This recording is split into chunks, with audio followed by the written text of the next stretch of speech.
le conseil municipal en faisant l'appel. Azema René, présent. Barre Nadine. Gérard Mathieu. Présent. Ordonnable Martine. Présent. Moussaba Mohamed. Procuration. Procuration. Monsieur. Pour toi. Oui, bon Patrick Castro. Procuration.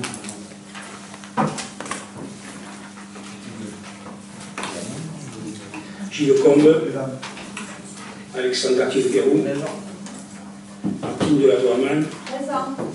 Monique Duprat. Présent. Manuel Elias. Présent. Philippe Fourantin. Présent. Gabriel Gache. Procuration.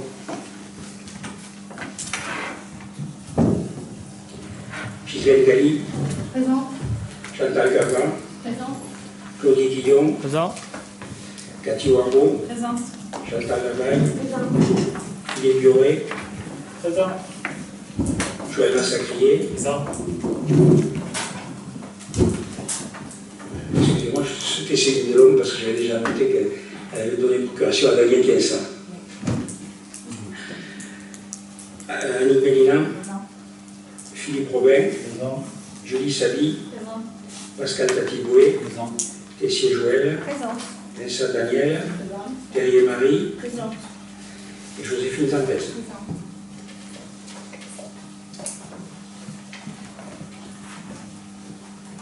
Je vous propose, si vous avez d'accord, de modifier un peu l'ordre du jour, commencer par le point numéro 5.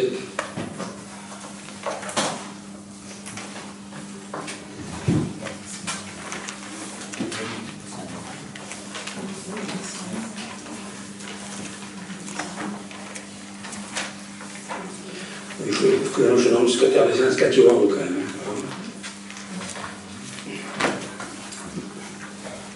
Le point numéro 5, c'était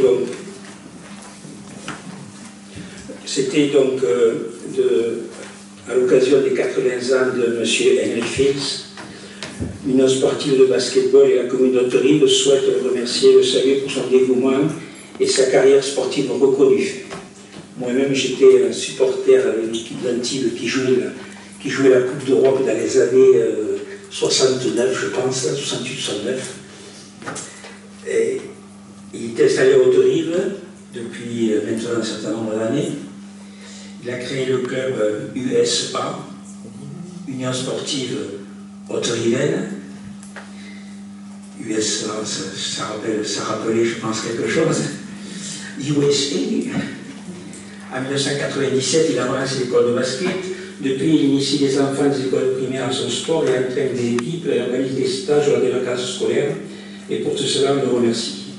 Aussi, on propose que le conseil municipal veuille bien nommer la halle d'Auterive Halle Henry Fields. Et je pense que toute personne ne sera opposée à ça.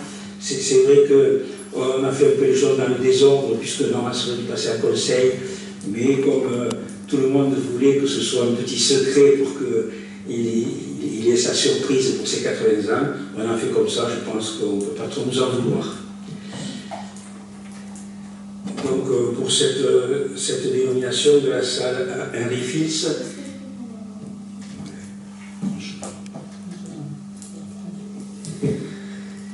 donc, Monsieur le maire, nous rappelons que nous sommes tout à fait favorables à l'hommage rendu à Henry Fields, sachant qu'il avait été impulsé par l'ancienne majorité.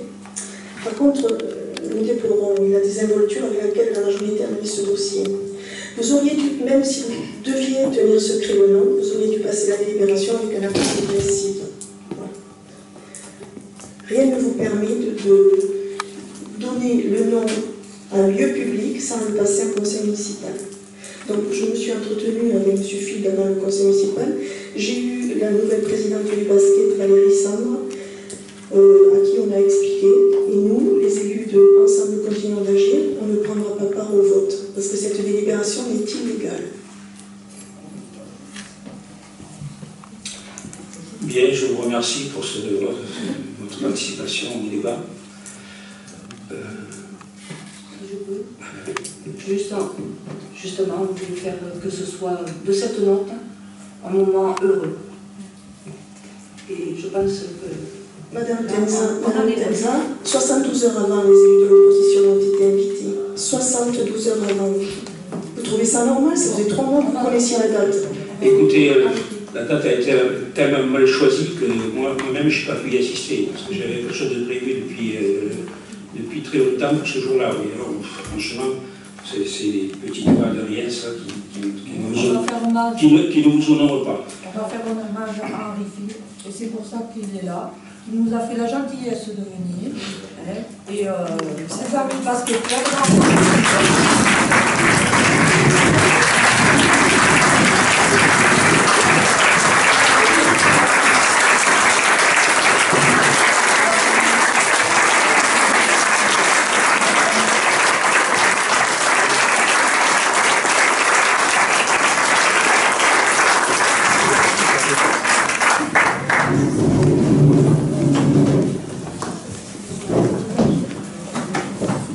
Donc, malgré tout, nous devons passer au vote. Donc, on a compris qu'il y avait 4 personnes qui ne participent pas au vote. Est-ce que dans le reste de l'Assemblée, quelqu'un s'abstient ou vote contre? Non. Donc, ça fait 25 voix pour.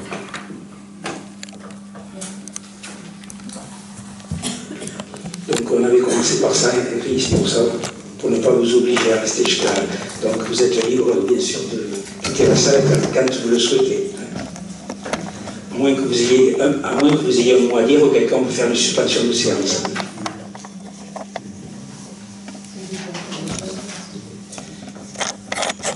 Donc, je viens faire une suspension de séance pour donner la parole à Hélène. Bon, excusez-moi, parce que moi, je n'aime pas parler devant le public. Et vous répétez sans arrêt de parler devant le public. Mais j'ai peur que je vais devenir rouge. Bon, merci beaucoup. Vous savez, j'ai eu pas mal d'honneur dans ma vie, j'ai la chance. Et pour moi, c'est le plus honneur d'être dans ça. Pour moi, je suis plus honoré que toutes les autres réussites que j'avais. Moi, je suis chez moi ici. Et c'est très important. Et on a travaillé toujours avec la municipalité, ça pour nous c'est formidable. Avec les écoles, pour moi, ça m'a donné ma vraie vie. C'est le travail avec les enfants, avec le basket ou avec les sports tout court. Et je vous remercie beaucoup pour l'honneur que vous m'avez fait.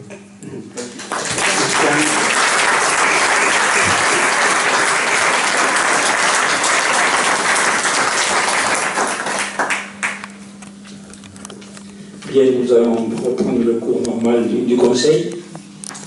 Alors, il y avait d'abord l'approbation du procès-verbal de la séance du Conseil municipal de mai. Y a-t-il des remarques? Non, s'il n'y a pas de remarques, donc je mets aux voix, donc, qui est contre ce procès-verbal, qui s'abstient, donc c'est à l'unanimité.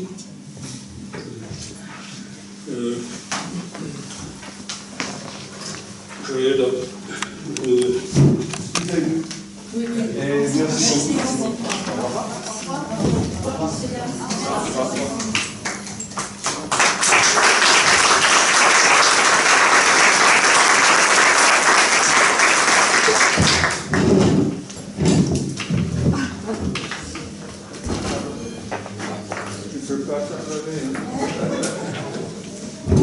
Donc d'abord les décisions que je suis amené à prendre en vertu de ce que vous m'avez conféré comme possibilité.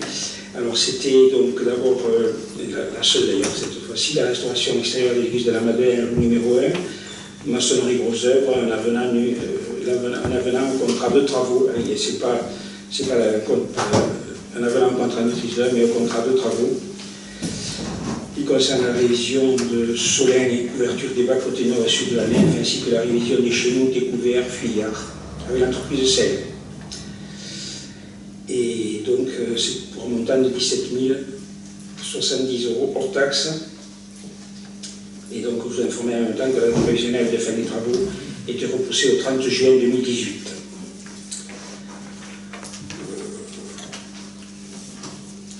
il y a eu des questions diverses là-dessus, donc on peut peut-être en parler tout de suite. Donc ça a été repoussé pour diverses raisons, en particulier un problème de briques qu'il a fallu faire refaire par la briquette de Capelle, et le temps de confection de ces briques a fait qu'il y a eu un retard, et donc ils ont demandé que la fin des travaux soit repoussée le 30 juin 2018, ce que j'ai accepté.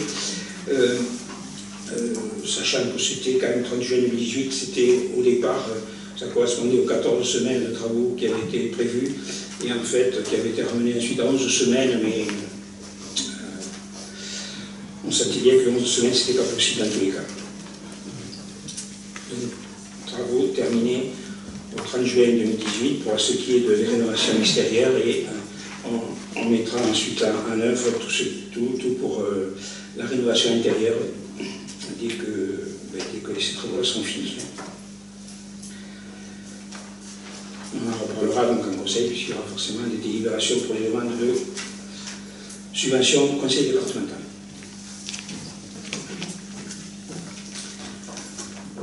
Le point numéro 1, ensuite, l'administration générale, modification du tableau de l'indemnité de fonction lumière des adjoints et des conseillers municipaux délégués. En fait, il n'y a aucune modification. S'il y a eu une modification, c'est simplement qu'on n'avait pas procédé à cette modification que Gilles Gali a mis sur la place de Anne-Marie de Sens. Et donc, il n'y a rien d'autre qui change. Question?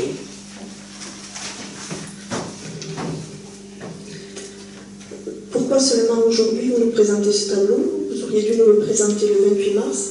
Et Mme Gali a-t-elle perçu des indemnités? Bien non, du fait que ce tableau n'était pas passé en conseil, il n'a pas perçu d'indemnité. Donc c'est elle qui est la seule perdante. D'accord.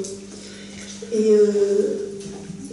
au niveau des délégations, parce qu'elles n'ont toujours pas été affichées, comme on vous l'avait demandé au dernier conseil? Oui.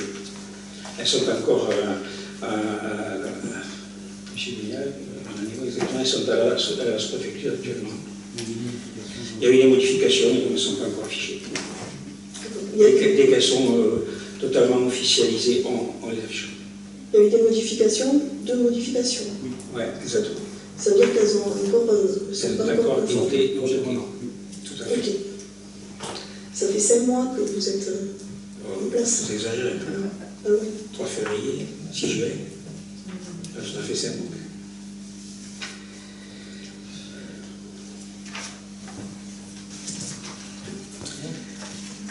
Il faut voter.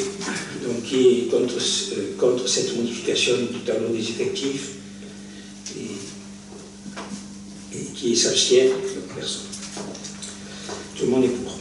Convention relative à la vente d'eau potable à la commune. Donc là, on passe une convention donc, avec l'SPA pour la fourniture d'eau. Et dans le cas où on a besoin d'un complément, pour sécuriser donc, certaines périodes de l'année en particulier, peut-être même actuellement, puisque dans les périodes où l'Ariège est tellement boueuse, on ne peut pas nous prendre l'eau. Donc il peut y avoir des circonstances dans lesquelles on a besoin d'avoir de l'eau qui vient de l'extérieur, et donc le SPA nous propose donc, de conventionner avec nous. La convention avait déjà existait déjà avec l'équipe précédente. Simplement le tarif est passé à 0,56 €, donc a été un peu baissé, 0,56 € le mètre cube. Ce qu'on va proposer, c'est que non seulement on reçoive de l'eau du côté ex-Siéchat, c'est-à-dire côté Saint-Paul, mais aussi de l'ex-Sirga, c'est-à-dire côté la Madeleine, avec une conduite d'eau de 400 qui suit la Mouillonne. Y a-t-il des questions? Oui. Je voulais juste savoir s'il y avait une augmentation du coût du prix du mètre cube. Parce que Mais là, c'était quand je ne sais pas si vous vous souvenez, bon, quand Jean-Pierre Bassini avait proposé ça, c'était à 0,69 € le mètre cube et je m'étais insurgé parce que je trouvais que c'était vraiment trop cher. Et effectivement, là, on a 0,56 € mètre cube, donc c'est moins cher. Oui, parce qu'en fait, je crois que justement le SPA voulait tout égaliser pour toutes les communes, en fait, puisqu'ils se sont rapprochés avec d'autres communes et certaines communes ne payaient rien, donc je suppose que c'est pour ça que ça a baissé un petit peu. Je pense pas, mais bon, je pense que c'est un peu grâce à moi, mais bon, c'est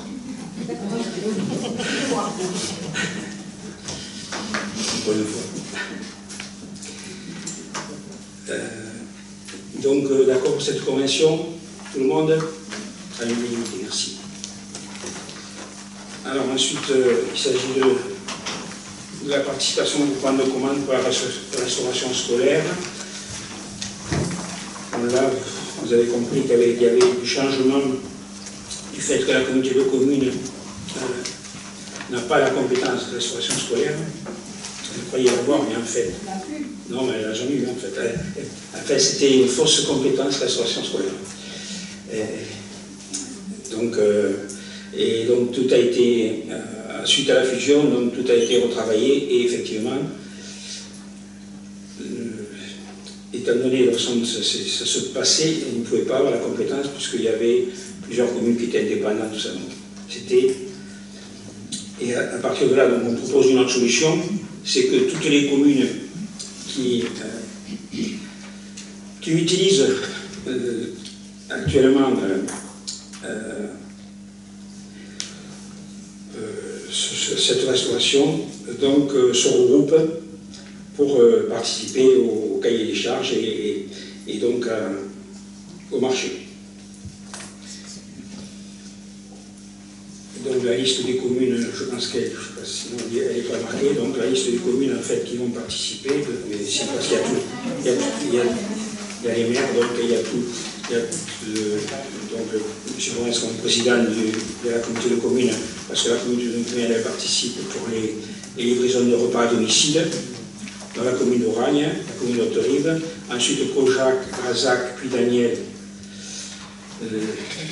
la Grâce-Dieu, et Morissac et Espers, ça c'est ce qu'on appelle le syndicat des photos, et l'ancienne regroupement d'intérêt pédagogique, et aussi la commune de Sainte-Valère. Voilà. Ce qui participe à ce groupement de commandes. Et donc je vous demande l'autorisation de signer donc, cette convention. Y a-t-il des questions?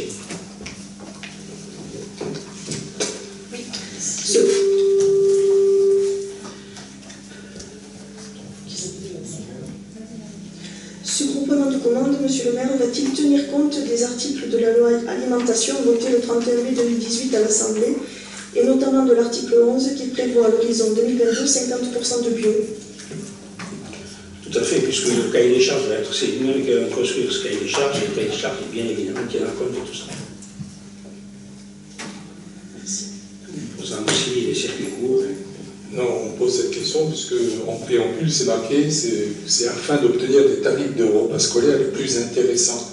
Et il n'y a pas, je dirais, la qualité à côté. Dans la convention, on ne parle pas de qualité des repas, on parle de tarifs. Ne vous inquiétez pas, donc.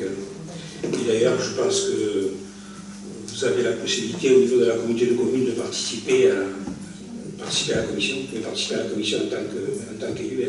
La commission qui va suivre le cahier des charges. Le cahier des charges qui tiendra compte bien évidemment de tout ça. La commune de Miramont n'est pas dans le... Non. Ils ont leur propre cuisine. La cuisine, oui. Mais M. Bourrin, c'est là en tant que président de la communauté de communes pour les repas livrés à domicile. Puisque la communauté de communes participe aussi. Pourquoi vous parlez à côté? Oui. S'il vous plaît. Non. D'autres questions? Oui, s'il vous plaît, monsieur. Moi, je voudrais savoir, quand j'ai lu la convention avec les policiers, on trouve que M. Bourrin a toute part dans la décision, alors qu'il refuse cette compétence scolaire, puisque lui, effectivement, n'en a pas besoin dans sa commune. Et en tout cas, c'est lui qui va trancher sur l'ensemble des choses, alors que ce sont d'autres utilisateurs qui vont être partie prenante. En plus, on ne parle pas de commission de cantine qui existe aujourd'hui. Est-ce que le cahier des charges sera respecté? Y aura-t-il une diététicienne? Que se passera-t-il si le groupement ne se fait pas? Est-ce qu'il y a une obligation?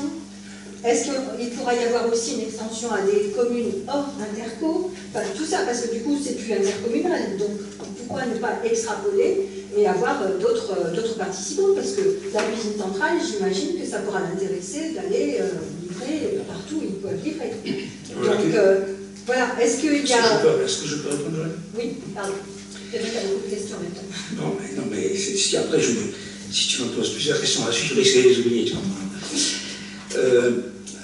D'abord, effectivement, la cuisine centrale, en fait, elle confectionne actuellement 6 000 repas. Il n'y en a que 1 500 qui sont distribués sur le secteur. Elle confectionne déjà des repas pour l'extérieur. Maintenant, si on n'a pas vu d'autres communes qui étaient intéressées de participer au marché au mois de commande, on avait une. Aujourd'hui, mais bon, mais c'est pour les autres communes, c'est la société qui est en charge de ça, qui va, elle, faire son marché et travailler. Nous, ce qu'on veut, c'est que sur notre marché à nous, les clauses soient respectées, comme vous disiez tout à l'heure, s'il faut du 50% de bio en 2022, ça sera marqué dans le cahier des charges, etc.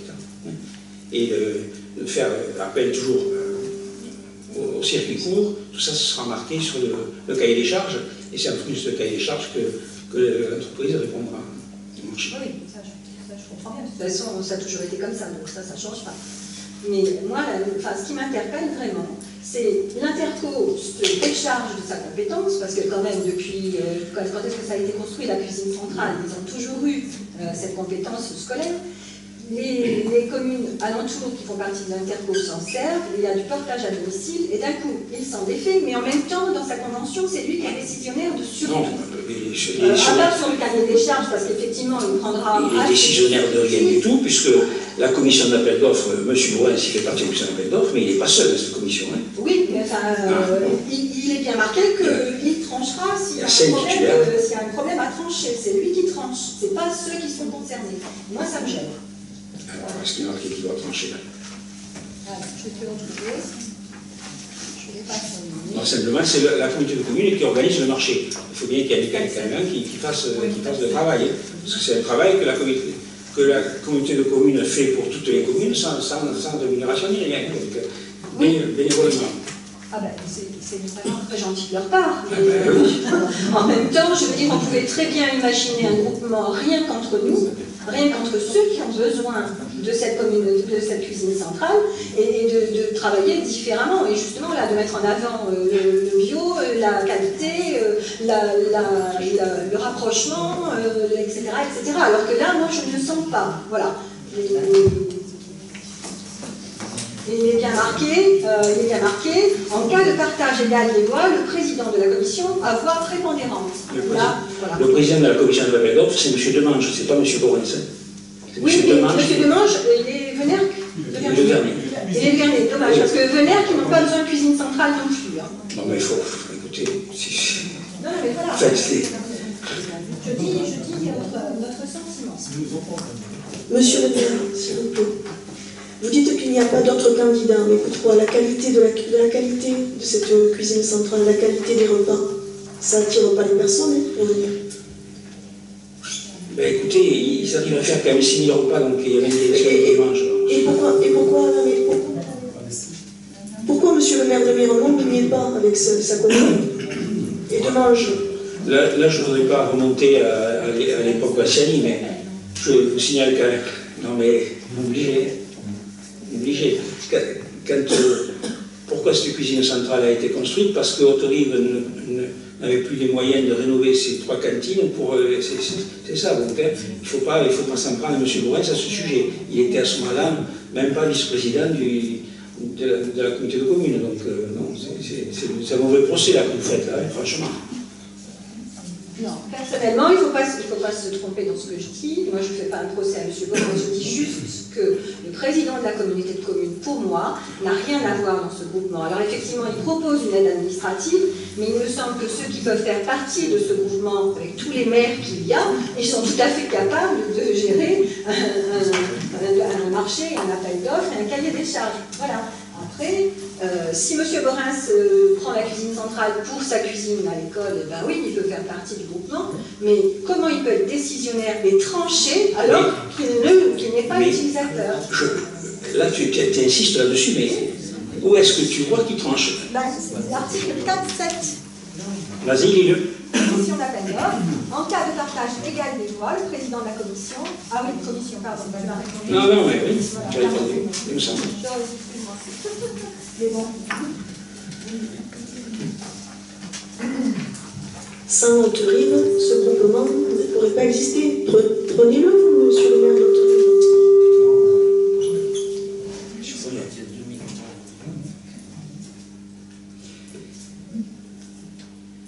Non, mais on ne va pas changer les règles maintenant. C'est quelque chose qui a été accepté par tout le monde. D'accord, il y a Haute-Rive, mais aussi le syndicat des coteaux qui regroupe les 6 communes des coteaux. Et Sainte-Gabelle, non, mais la facilité pour nous, c'est quand même c'est faire la communauté de communes. C'est pas un petit travail de monter le cahier des charges. Quand on voit tous les marchés qu'on a à monter, non, mais ça. Je suis à la commission d'appel d'offres, ne vous inquiétez pas, j'y suis dedans. Il n'y a pas de souci là-dessus, il n'y a pas de souci là-dessus, honnêtement. Et j'espère déjà qu'on aura plusieurs candidats aussi, parce que c'est pas évident non plus. Je ne vois pas ce que je peux répondre d'autre. Encore des remarques? Alors, quand la communauté de communes installer une commission, dans cette commission il y aura Mme Sampez et Mme Bordenave pour nous, mais vous pouvez participer à cette commission. Ça, c'est sûr. Oui, bien sûr. Je veux bien Il suffit d'être conseiller municipal, c'est tout. D'accord. Oui, mais il faut qu'on soit informé aussi. Et qu'est-ce qu'on fait là? Je n'ai pas les dates. Hein. Ah ben non, moi non plus. T'as les dates de réunion, Joséphine? Oui, il y avait la première. Attendez,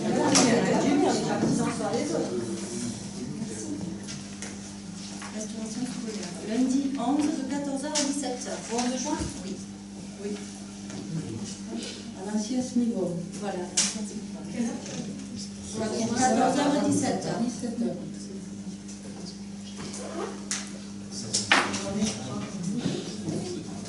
Il y a 2 minutes. Ça, c'est le groupe de travail sur le cahier des charges. J'étais à la commission cantine d'ailleurs avec Joël. On a eu bien sûr notre souci, évidemment, ça s'entend, c'est d'améliorer les repas et de faire en sorte de se servir des circuits courts et de la qualité, évidemment, des aliments. Donc, vous aviez travaillé là-dessus, Joël elle l'avait fait aussi, sur nous aussi, quand on avait été de 2008 à 2014, on faisait partie aussi des commissions. On s'est toujours engagé à améliorer le repas des enfants.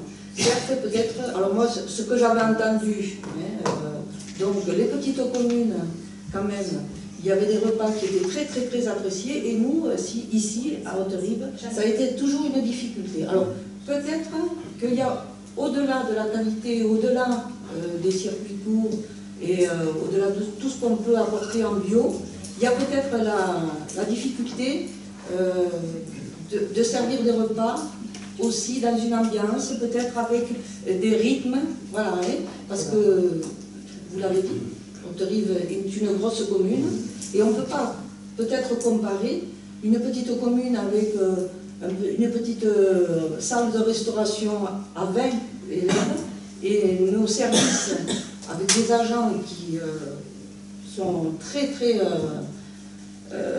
assidus aussi pour essayer de servir au mieux nos enfants. Et c'était là toute la difficulté quand même de pouvoir faire donc, des repas, des services de qualité, et en même temps de pouvoir avoir des personnels qui sont aussi là pendant le temps des repas. Voilà, il y avait encore quand même, au-delà de la qualité, au-delà du bio, au-delà du local, il y avait toutes ces questions-là. Alors je vous engage à venir à la commission, et vous verrez que c'est très très discuté. Nous sommes ouverts, il me semble que nous sommes ouverts à toutes les discussions, et qu'en même temps, vous pourrez participer à l'amélioration de ces choses-là. Donc je propose de clore la discussion, si vous voulez bien, et de passer au vote. Comme tu n'as pas voté le cahier des charges. On n'a pas fait le rapport de voter la convention. On ne peut pas voter quelque chose qui est pas fait.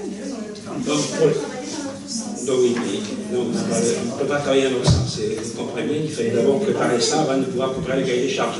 Alors, donc je vous demande donc de vous prononcer pour décider d'adhérer au commande de commande mis en place par la communauté de communes et de m'autoriser à signer la convention constitutive. Qui est contre? 2. Qui s'abstient? 4. Alors, contre, pas le groupement, hein, mais contre la manière dont c'est présenté. Contre le...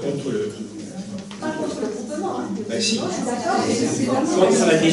Contre l'adhésion au groupement, c'est bien ça. Moi, c'est vraiment...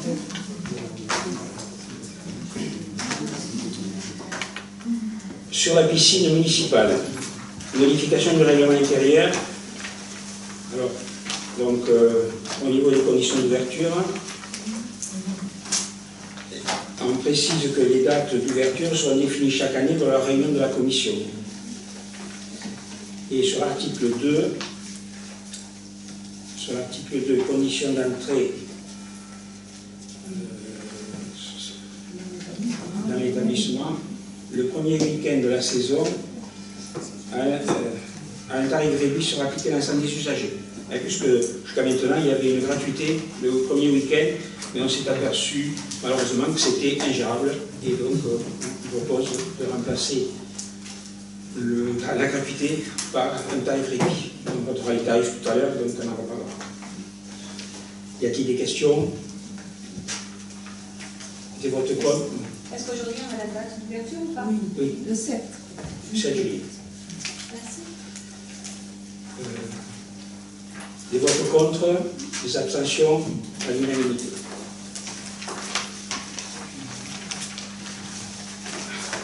Alors, il faut ensuite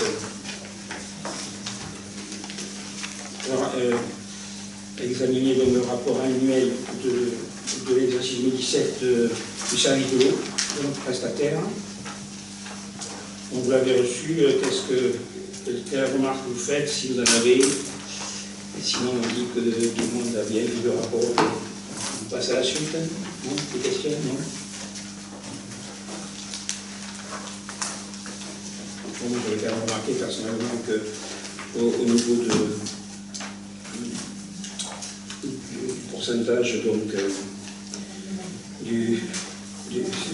le rendement donc, du réseau était en baisse sur l'année 2017 par rapport à l'année 2016. Donc on a interrogé notre prestataire à ce sujet. Il y a sûrement pas mal d'améliorations à faire sur le réseau, qui est moins de pertes. Pas de questions donc. Alors on passe au vote. Qui est contre? Qui s'abstient? À l'unanimité.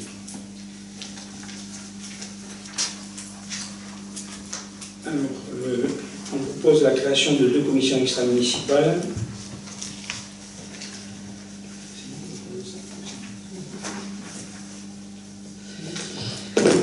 Alors, 2 commissions, donc l'une ayant pour thème la circulation et l'aménagement urbain, et l'autre l'avis de la commune et les animations.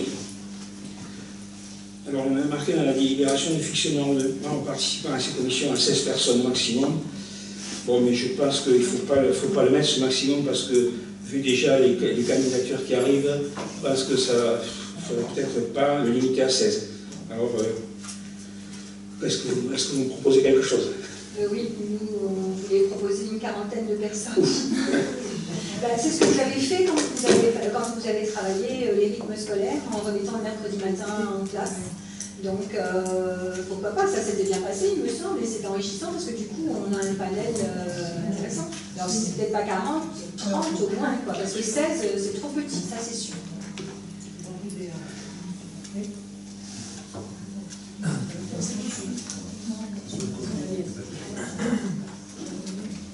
Juste pour vous dire que pour moi, 40 personnes, ça sera beaucoup trop pour travailler. Ces commissions, si je les crée, c'est vraiment pour avancer dans le travail. Donc, je souhaiterais quand même qu'elles soient limitées. Bon, peut-être pas 16, effectivement. Au départ, on est peut-être parti sur un nombre trop restreint.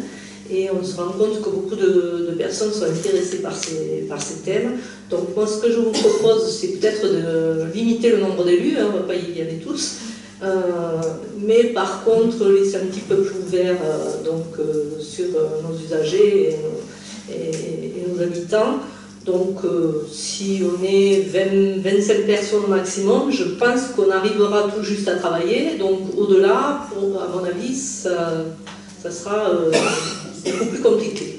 Moi j'ai pris l'exemple. Hein. Voilà. C'est le rythme scolaire. Alors si on en est d'accord, on va dire 25 personnes maximum.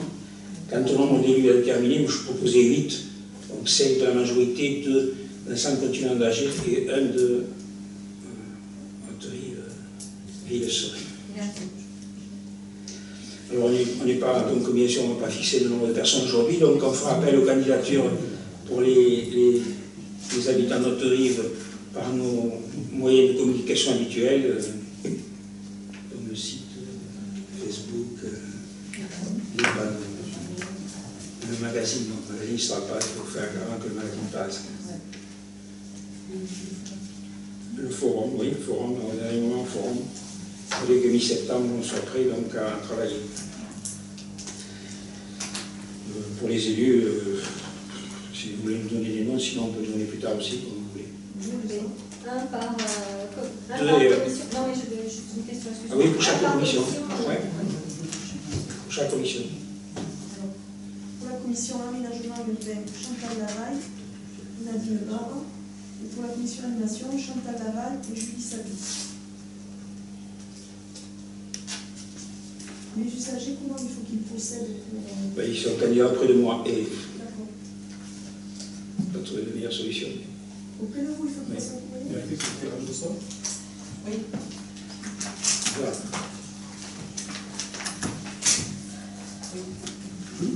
Pourquoi pas? Joël, Si vraiment le nombre était exagéré, on pourra faire un tirage au sort, effectivement. Alors, Joël Tessier pour circulation et aménagement urbain, et vie de la commune animation, Alexandre Martin.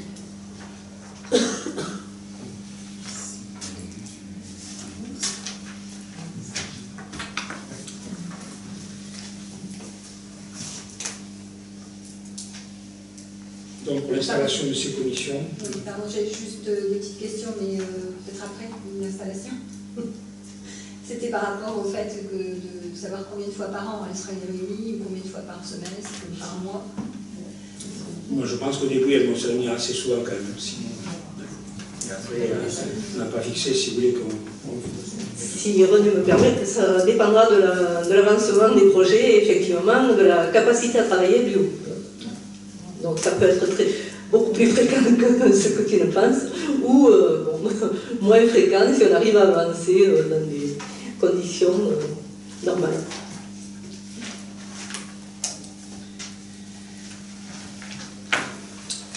Bien, donc pour la création de ces commissions, pas de remarques supplémentaires, donc tout le monde est pour. Je veux préciser aussi qu'il y avait une autre commission qui n'était pas vraiment une commission, mais qui était le conseil municipal des enfants qu'on avait aussi promis d'installer. Et donc la démarche est en cours, mais elle n'est pas encore prête.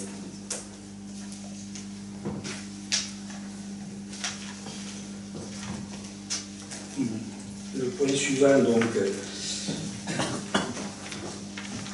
c'est solliciter donc, la région Occitanie-Pyrénées-Méditerranée pour les dispositifs rénovation énergétique et accessibilité des bâtiments publics. Donc, il y avait donc, sur le tableau de la DAP qui avait été fait une base initiale de 1 252 431 € pour 26 sites. Donc on va demander la subvention sur cette base. Je ne sais pas trop ce qu'on obtiendra, mais bon. Y a-t-il des questions? Pas de questions? Est-ce que tu veux rajouter quelque chose ou pas? Donc je me vois, donc qui est contre, qui s'abstient, donc à l'unanimité. Alors le tarif piscine, donc il est proposé donc le conseil municipal a approuvé un tarif unique et réduit, uniquement valable pour le week-end d'ouverture de la piscine municipale. Alors on avait marqué 1,60 € d'entrée par personne, mais ça sera adulte. Sinon les enfants, ce n'était pas une réduction. Et 1 € par enfant. Hein. 1,60 € adulte, 1 € enfant. Ah, ça c'est pas marqué. Et non, Il faut le rajouter. On n'allait pas refaire. Je voulais vous le dire comme ça. Parce que du coup, j'allais vous poser la question de savoir qu'est-ce que ça changeait comme tarif, puisqu'on était à 1,60 pour les enfants, et que et notre proposition était de faire pour tout le monde à 1 € symbolique.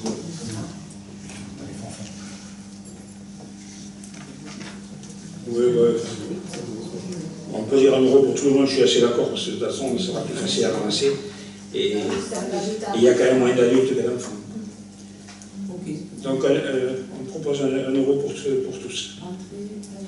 Ça, je veux dire que c'est quelque chose qui a été proposé par la commission piscine, donc on revient un peu contre ce qu'ils ont dit. Mais...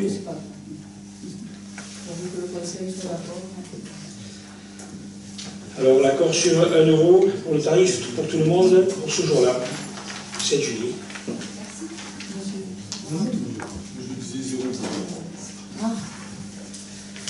Non, il ne faut pas changer, c'est la gratuité.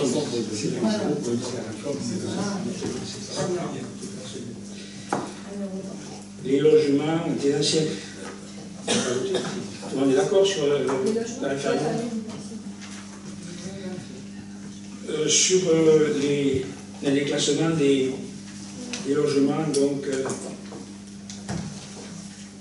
On avait fait passer ça, monsieur Billy.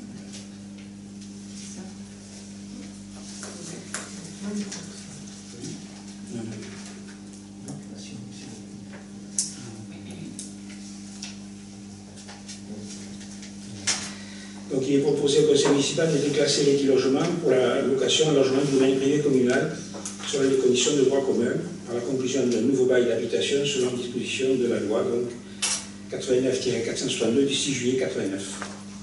Et la liste de tous les logements, sachant que dans ceux-là, il y en a deux, il y en a un qui est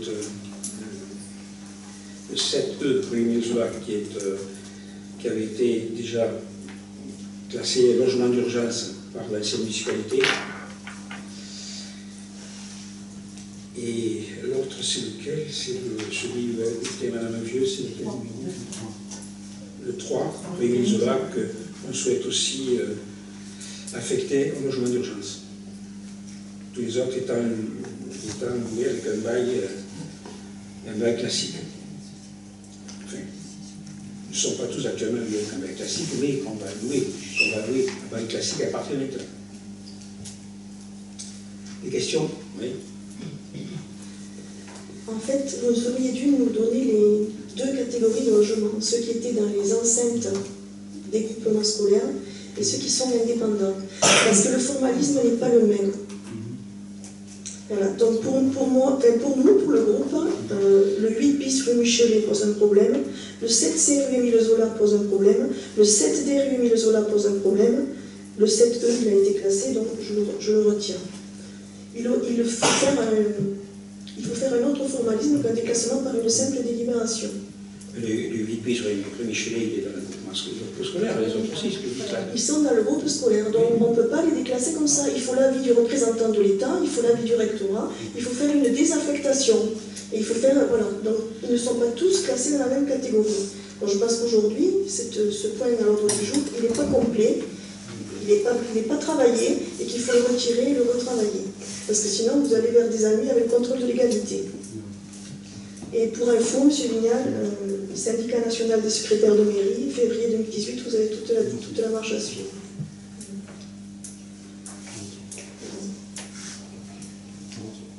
Dans le point retiré de l'ordre du jour. Merci.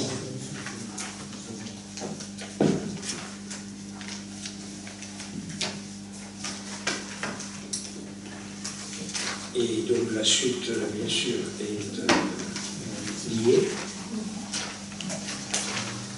Donc, aussi. Sur la contribution du collège Antonin Verbos pour le spectacle organisé par la médiathèque, 2 € par élève pour le fil à retordre. Je viens d'annuler que c'était annulé. Oui, c'est annulé. Oui. J'ai une confirmation effectivement. C'est un événement qui a été annulé, il devait se passer le 1er juin. Il a été reporté car l'acteur a eu un pied cassé, enfin s'est cassé le pied. Et voilà, juste, les enfants ont déjà été remboursés.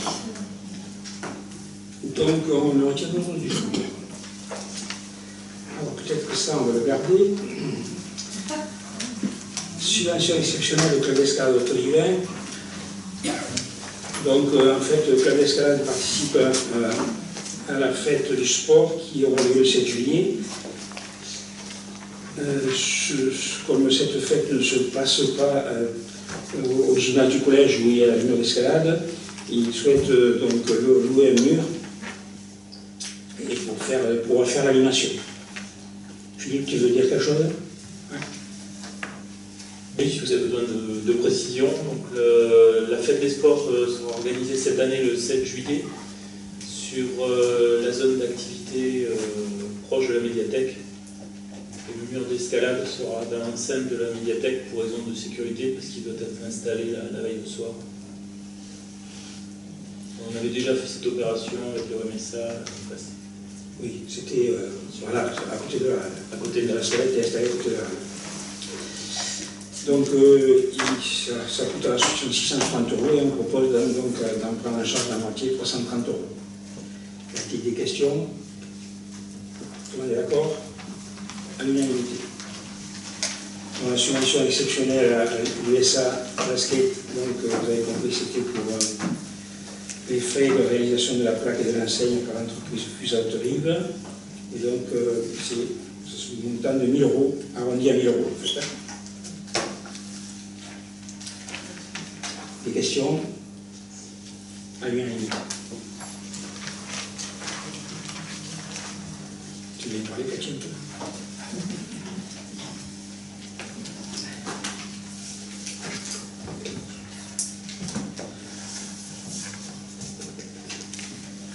Donc au niveau des ressources humaines, il s'agit d'une proposition pour le recrutement d'agents contractuels sur des emplois non permanents. Donc il y a un accroissement d'activité, donc on vous propose un poste d'éducateur des activités physiques, donc ça il s'agit de la piscine. 2 postes d'adjoint administratif, donc sur 20 et 30 heures là aussi pour la piscine, pour pouvoir faire effectivement les encaissements. Et ensuite 2 postes d'adjoint technique aux premiers échelons pour une durée hebdomadaire de 35 heures. Il s'agit d'un renfort au niveau des services techniques pour pouvoir pallier notamment à la gestion des congés et des absences qu'on peut avoir sur ces services. Donc les crédits sont inscrits au budget. Y a-t-il des questions? Donc adopté sans problème à l'unanimité. Merci.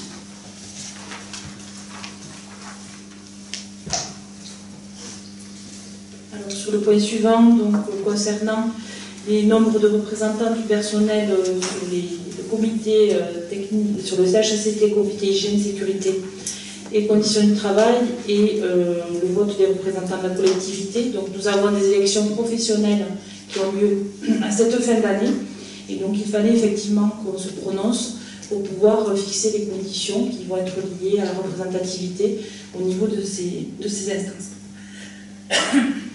Donc nous avons reçu, comme nous prévoit la procédure, les syndicats, les différents syndicats, avec lesquels nous avons eu un échange qui a permis de conduire aux propositions suivantes, à savoir fixer un nombre de 3, le nombre de représentants titulaires du personnel, donc, et 3 pour les représentants suppléants, et ensuite maintenir le paritarisme numérique, à savoir on conserve le même nombre de représentants de l'employeur, donc des élus en l'occurrence, et on conserve des voix délibératives.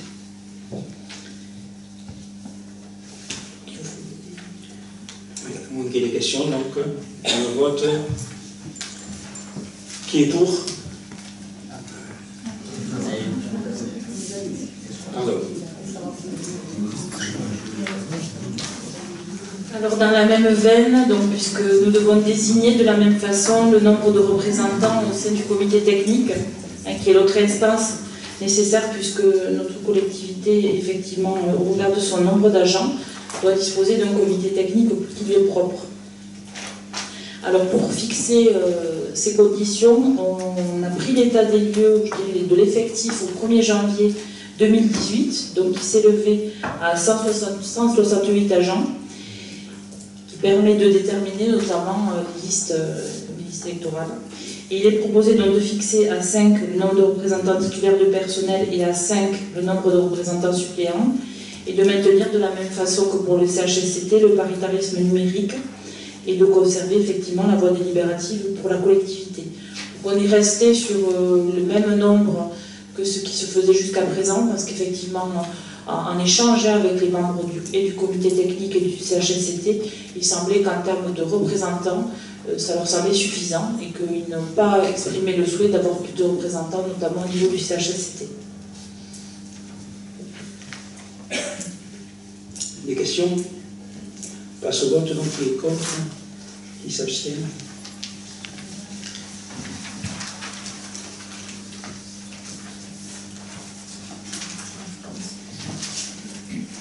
Rénovation de l'éclairage public de la RD 820.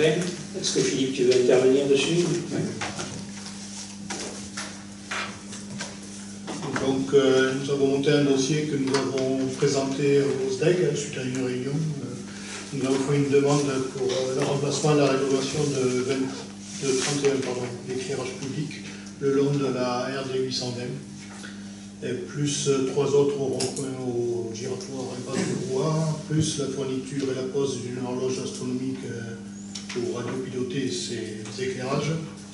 Bon, tout ça pour une somme globale de 41 250 €, avec une prise en charge à 80% en gros par le SDEG, donc c'est 26 400 €, et la part communale restant 8 354 €. Alors, je vous passe les détails, mais juste vous dire que les technologies qui sont retenues, donc c'est des éclairages à LED, et l'économie réalisée sur la consommation annuelle, environ 71% d'économie pour ces 31 plus 34 appareils, voilà, ce qui fait une économie de 2400 € par an, sachant qu'on a 8 354 € de contribution communale. En 4 ans, on amortit, enfin, on se rembourse les frais, voilà. Donc après, juste pour faire une annonce supplémentaire, on a 2 autres sujets. On a à peu près 55 panneaux lumineux, là aussi, enfin, l'éclairage public aux alentours de la Halle, la rue Jean-Prud'homme, le boulevard Jules Guesde. Donc là aussi, on n'a pas encore reçu. Ah non, donc on va pas passer aujourd'hui. Voilà, on n'a pas reçu de la part du SDEG. Non, c'est juste pour une information. Et aussi le quartier de la commanderie, pareil, une 60aine d'appareils aussi à changer, avec autant d'économies, enfin si ce n'est plus, puisqu'on a plus d'appareils là aussi, qui seraient facilement remboursables avec la part du SDEG à 80%, la participation du SDEG, qui ferait une part communale un peu plus conséquente que celle qu'on a aujourd'hui, mais qui serait facilement remboursable. Très bien. Et on peut donc je voudrais... Il y a une baisse de consommation. Automatiquement une baisse de consommation la nuit, puisque... Oui, on peut aussi régler l'intensité lumineuse de la nuit, puisqu'il y a un système de... Je ne sais plus comment ça s'appelle. De driver bipuissance. Juste pour dire aussi qu'on a travaillé avec les services techniques, le personnel du service technique, et ça a été un dossier rondement mené, puisqu'on a fait la demande le 28 avril, et que déjà on peut le passer en conseil, bon, on a un mois pour délibérer. Voilà. Très bien. Est-ce qu'il nous serait possible de parler, s'il vous plaît? Bien sûr. Merci. Je voulais m'adresser à M. Petit-Boué. Alors, M. Petit-Boué, vous n'êtes pas sans savoir qu'un service... Oui, vous êtes sur ce sujet-là? Oui. Parce qu'on y reviendra tout à l'heure, des questions de personnes. Alors, je le dirai tout à l'heure. Donc sur ce sujet-là, qui a encore des remarques à faire, non? Donc on le voit, donc qui est contre, qui s'abstient, à l'unanimité. Alors, c'est rajouté donc, du coup, la vente de la balayeuse. Donc elle a été distribuée. Donc c'est l'ancienne balayeuse qui avait été achetée en 2008, qui n'est plus mise en fonction. On a fait le corps de réparation en 2017 pour la maintenir en état de fonctionnement. Donc, en fait, on a fait appel à 3 sociétés pour savoir si elles étaient intéressées. Finalement, il y en a une qui a répondu. Elle a fait une offre ferme de rachat à 20 000 € TTC. Avec, en venant la chercher à plus. Et c'est une balayeuse donc, qui a été totalement amortie. C'est un tableau d'amortissement, je crois. Donc elle était amortie. 31/12/2017, elle était amortie déjà. Donc sa valeur comptable nette était tombée à 0. Y a-t-il des questions? Non, on passe au vote. Qui est contre? Qui s'abstient? À l'unanimité.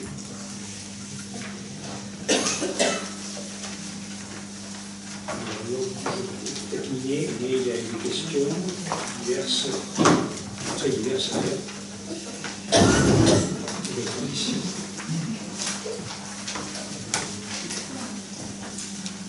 Donc la première sur la sécurité. À partir du cas, on continue de mettre une politique municipale sécuritaire en place pour les autres riverains. Et après,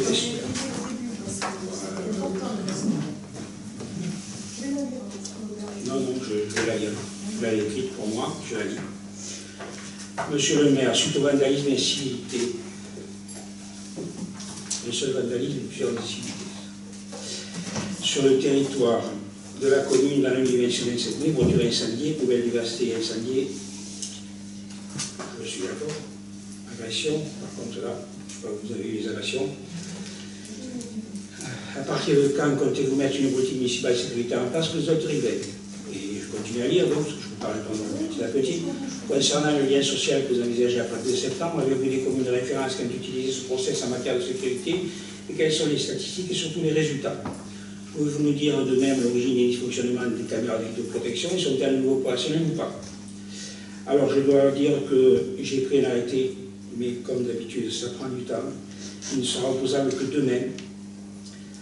Cet arrêté que j'ai pris en concertation avec le lieutenant Gaucher et la police municipale, interdisant les attroupements sur la voie publique entre 15h et minuit, sur la rue Jean Jaurès, la rue Anatole France et la rue Ferdinand Buisson.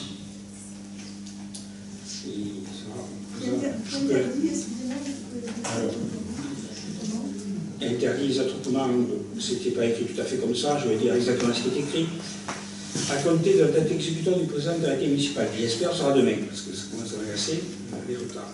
Tout regroupement portant atteinte à l'ordre, à la sécurité, à la tranquillité ou à la sécurité publique, nuisance sonore, crachat, souillure, dépôt de déchets, est interdit de 15h à minuit, et ce pour la période du 7 juin au 20 juin, vous expliquerez pourquoi, 2018, suite au trouble à l'ordre public généré par les attroupements pendant cette période de l'année et vecteur de comportements violents et d'incivilité sur les territoires suivants, rue Jean Jaurès, rue Anatole France et rue Ferdinand Buisson.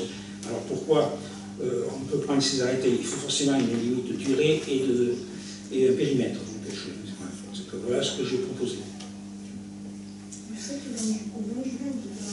Oui, parce que le 21 juin, il y a la fête de la musique. Alors si j'interdis les attroupements le jour de la fête de la musique, là je pense que ça ne pourra pas aller. Et donc si ça fait effet, on verra pour la suite. Si ça n'a pas effet, on verra aussi. Vous avez les interdits et la répression va être laquelle? Il va y avoir la police municipale. Donc la police municipale a aujourd'hui, la gendarmerie, des services de la police municipale.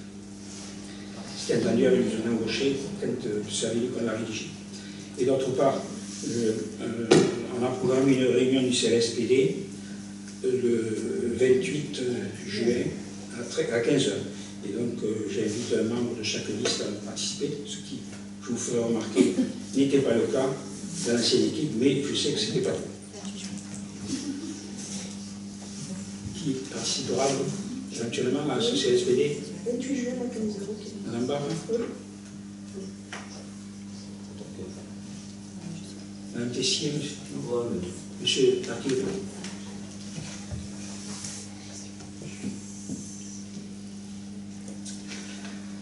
Alors, pour le lien social, c'est peut-être... Vous avez parlé du dispositif mis en place début septembre. Vous faites peut-être référence au référent de quartier, le dispositif qui est en cours d'élaboration. Ce dispositif a des points communs avec un autre dispositif qui est en cours d'élaboration aussi par la Gendarmerie nationale, qui est le dispositif de participation citoyenne. Les finalités sont différentes, mais les modalités sont à peu près les mêmes, c'est-à-dire qu'elles reposent sur tisser le lien social dans la population. Donc ces deux dispositifs sont complémentaires et vont donc démarrer à la rentrée. La finalité des référents de quartier, je vous rappelle, c'est pas seulement remonter les problématiques des quartiers, mais redonner du lien entre les gens et éventuellement monter des projets communs au niveau des quartiers pour validation par la municipalité. Donc voilà, je prends un exemple, c'est par exemple les jardins partagés. C'est un dispositif qui peut être mis en place au niveau des quartiers par les référents de quartier, qui seront les relais entre les élus et les citoyens. L'autre dispositif, qui est en cours d'élaboration avec la Gendarmerie nationale, c'est le dispositif de participation citoyenne. Là encore, un dispositif, si vous l'avez sur le site, qui s'établit sur mettre du lien entre les personnes pour plus de sécurité, plus de tranquillité dans les quartiers. Joël pourrait vous parler de ce dispositif. Je sais que la Gendarmerie nationale est intéressée par la connexion entre les deux dispositifs. Donc voilà. En fait, je vous demande si vous avez des communes ou des collectivités de référence. Oui, alors, nous avons, si vous avez lu le bulletin municipal, vous avez certainement vu que ce dispositif, cette mise en place s'effectue en collaboration ou après concertation avec des municipalités comme Escalquin et Colomiers. Il y a eu 2 réunions, une en visioconférence, une autre avec une chargée de mission d'Escalquin qui est venue ici, et de même qu'un élu qui nous ont présenté leur dispositif, et on s'est un peu appuyé là-dessus pour lancer le nôtre qui se fera au mois de septembre. Ouais, pour la sécurité, remarquez, je reconnais que ça n'a pas bien marché à Colomiers, puisque la maire de Colomiers, comme vous avez vu, a fait appel au préfet et au procureur. Ce que je fais aussi, d'ailleurs, j'ai fait aussi appel madame le sous-préfet et monsieur le procureur de la République. Parce que, alors, la réponse sur les caméras. La vidéoprotection, alors toutes les caméras fonctionnent. Il y a eu des pannes, c'est vrai. Certainement, les 2 pannes ont la même origine technique. Il y en a une, c'est certain, c'est la foudre, et l'autre, on suppose aussi que c'était la foudre. Et ça fonctionne, et même ça fonctionne, comment dire, bien, parce qu'on reçoit toutes les semaines des messages comme quoi la participation notariée a été fructueuse. Pour résoudre des affaires. Oui. Oui, Joël. Je ne sais pas si je peux juste en profiter par rapport aux caméras justement sur la D820 qui fonctionne. On a un souci avec ce feu au croisement de Zola et la D820. S'il pouvait y avoir une caméra qui flash les gens qui grillent. C'est le cas, puisque il y a quelqu'un. J'ai failli me faire tuer, je suis allée à la gendarmerie pour porter plainte et on m'a envoyé. Ah non, ça m'étonne parce que justement, on m'a fait passer une photo de quelqu'un qui justement était passé au feu rouge en venant de Toulouse, il est passé au feu rouge et sa plaque a été photographiée et donc il a été tué. Parce qu'il est super dangereux ce feu, sincèrement, moi je le prends. Il est dangereux parce que c'est pas le feu qui est dangereux, ce sont les gens qui sont dangereux parce qu'ils passent au rouge. Le feu est dangereux, on a peut-être à signaler que ce sont des feux décalés, parce que franchement, les gens pensent qu'à partir du moment où à gauche ils s'arrêtent, ils peuvent démarrer ou continuer à avancer. Et ceux qui sortent de l'Elisa, je vous assure, c'est passé à ça dans la voiture. J'ai hurlé parce que je pensais que... Ils sont le feu rouge, je veux bien, mais ça se respecte un feu rouge, normalement. Oui, je suis bien d'accord. En tout cas, voilà. Et je suis allée à la gendarmerie. C'est ça. Moi, je voudrais dire juste un mot sur le CLSPD. Ce CLSPD, ce n'est pas une nouveauté, il a déjà été fait. Le problème, c'est qu'il était en sommeil ou dans le coma, je ne sais pas. Et donc, on essaye de le réanimer et ensuite d'avoir une continuité, pas en voyant très large avec des objectifs très ambitieux, mais avec des objectifs précis dans le temps et dans les actions. Mais on en reparlera parce que peut-être que ça sera un travail de la commission sécurité qui, j'attendais cette réunion du CLSPD pour la réunion. Bien, je passe à la question diverse numéro 2 sur la propreté urbaine. Monsieur le maire, depuis plusieurs semaines, plusieurs mécontentements grondent au sein de la ville concernant l'entretien. Force est de constater qu'il y a d'importants quartiers non entretenus. Certains quartiers posent problème en matière de sécurité, notamment la hauteur de l'herbe et le passage piétonnier des enfants qui se rendent sur les lieux scolaires et que l'on ne détecte pas sur les abords des bois. Vous comptez-vous faire pallier au surcroît de travail des équipes municipales et au congé d'été du personnel afin que la cité retrouve une image correcte en matière d'entretien et de propreté? Bon, je pense que je réponds, c'est que nous sommes conscients du problème de retard prise pour la tonte. Ça, c'est, il y a du personnel qui n'a pas été remplacé, un souci de matériel pour les pareuses qui n'a pas été anticipé par l'équipe précédente, et donc il faut changer le tracteur, donc il faut qu'on fasse le marché, plusieurs marchés en train, on n'a pas réussi à le faire avancer suffisamment, donc on est là qu'il y a un manque. D'autant plus que vous avez peut-être remarqué que la météo ne nous aide pas beaucoup. Plus qu'avec les coulées de boue qu'il y a eu, les équipes ont été mobilisées sur les gros orages et d'ailleurs je pense que tout le monde est prêt à les remercier parce qu'ils ont été très réactifs quand les gens avaient de gros soucis. Après il y a eu beaucoup d'événements sur les terrains de sport, donc il y avait aussi beaucoup de travail à faire. La journée des Loups-Garous, les tournois de foot, du club de foot et des pompiers. Alors, ce qu'on doit dire, c'est qu'effectivement, on a vu le problème, pas de souci. Il y aura 2 personnes supplémentaires qui vont être... je voulais dire aussi qu'il y avait eu quand même des agents qui avaient accepté, alors qu'ils n'étaient pas dans l'équipe des espaces verts, d'aller aider pour les espaces verts, donc je les en remercie aussi. Et il y aura 2 personnes supplémentaires donc, prochainement. Dès vendredi, un contrat... parcours emploi compétences et un stagiaire qui retourne de formation donc la semaine prochaine. Et donc, effectivement, c'est quelque chose qu'on prend en compte. Mais pourquoi ne pas sous-traiter quand il y a urgence? Voilà. Ponctuellement, vous pouvez sous-traiter ponctuellement, parce que là aujourd'hui, ça devient grave.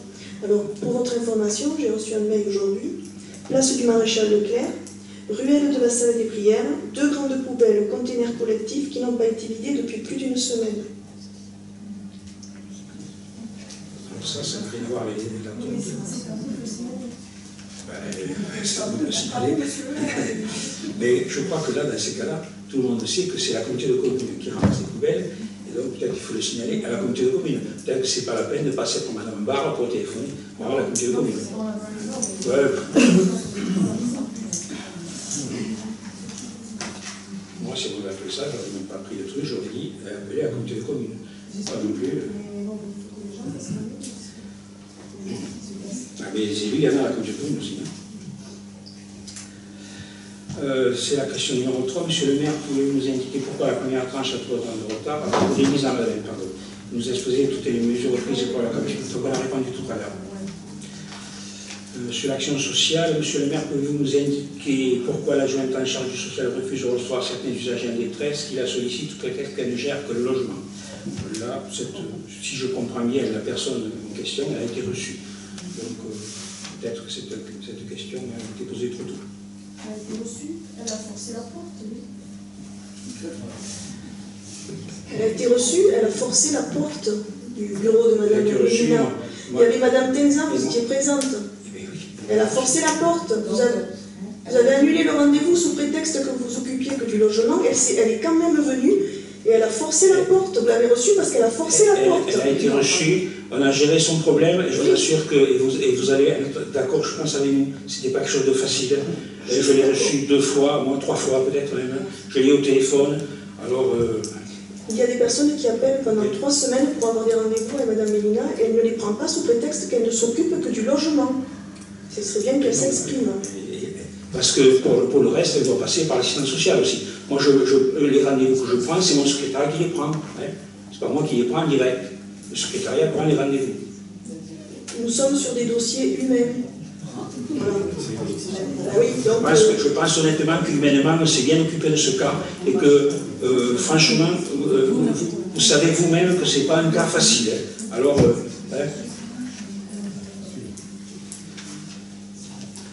question à M. Tatiboué. Monsieur, a-t-il consulté l'ensemble des dossiers des bâtiments publics et leur consommation d'énergie? Réponse oui, puisqu'on a... Réponse est oui. Voilà, c'est là. Il a sous les yeux le document, bien sûr qu'il a consulté. Je peux m'exprimer, s'il vous plaît? Est-ce que je peux m'exprimer? Si ça concerne ce sujet-là, exactement, oui, sinon non. Hein. Oui, ça concerne ce sujet-là. Jusqu'à présent, je ne me suis pas trop exprimée, M. Azema. Alors laissez-moi quand même un temps de parole. Merci. Donc, M. Tatiboué, vous n'êtes pas sans savoir qu'un service économie d'énergie et environnement a été créé lors de l'ancienne mandature. J'ai travaillé avec l'agent chargé de cette mission qui a été mis en place. Et ce même agent est d'ailleurs venu, lors d'un conseil municipal, vous exposer le travail qu'elle allait entreprendre et qui a bien été entamé. Ce qui a permis de réaliser en 2017... Donc je constate que ça ne concerne pas votre question et je vous coupe la parole. Ok, on diffusera autrement. Tout à fait, diffusons. Comment se fait-il que le numéro de l'agent en charge de l'environnement et de l'économie d'énergie ne figure plus sur le site internet de la commune? Monsieur Vignal, donc. Il s'agit juste d'un problème informatique lié en concordance avec l'UCRM. Nous déplorons ce problème, on est encore en train de le résoudre, puisque actuellement il y a bien le nombre d'agents, mais il n'y a pas donc la présentation du service. Donc je le regrette personnellement, ça fait une semaine que ça dure. On aura une renégociation avec notre intervenant du CRM. Question, je demande ça dit à M. Gache. M. Gache peut-il expliquer le nombre de dysfonctionnements suscités de la page Facebook? Vous avez remarqué qu'il était absent, donc il va pouvoir s'expliquer. Pourquoi n'a-t-il pas mis à l'ordre du jour ce soir les modifications du règlement qui ont été adressées au membre de la commission de communication? Alors, si vous avez quelque chose à dire, sinon, ce sera resté. Sur la question de la technique, donc en fait le compte Facebook, quand il a été mis en ligne, comme la photo qui était mise dans le profil ne comportait pas de personne, en fait il a été identifié par le robot de sécurité comme un potentiel site, je dirais, non conforme. Donc à ce moment-là, le site a été suspendu, le temps que l'agent puisse s'occuper effectivement d'arriver à régulariser la situation et montrer que ce n'était pas un robot.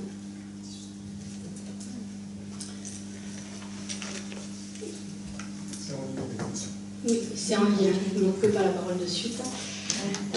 Non, je trouve déplorable d'avoir à poser cette question-là au conseil municipal, parce qu'en fait j'ai envoyé un mail à M. Gache pour poser cette question le 24 mai, et ce mail est resté sans réponse. Donc voilà, c'était pour expliquer aussi que nous, de la part les élus de l'opposition, on est en difficulté quand on veut avoir des informations, et qu'on passe 15 jours sans réponse de la part de l'élu adjoint de la communication. Par rapport au dysfonctionnement, il y a eu la semaine dernière de nouveau un souci sur la page Facebook qui n'a pas été accessible pendant quelques jours. Donc, qu'est-ce qui s'est passé? 2 fois la photo?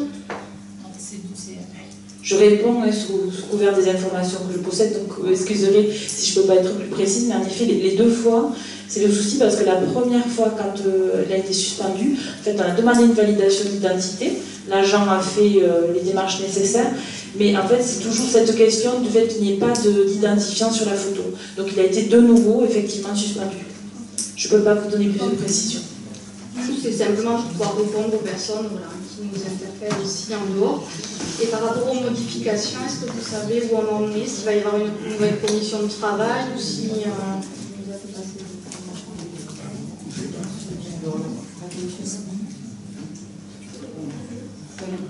Je vous fais passer les informations qu'il va y avoir une commission de communication. Il vous donnera la date et il réunira sur la commission de communication. Il vous en fera part. Voilà.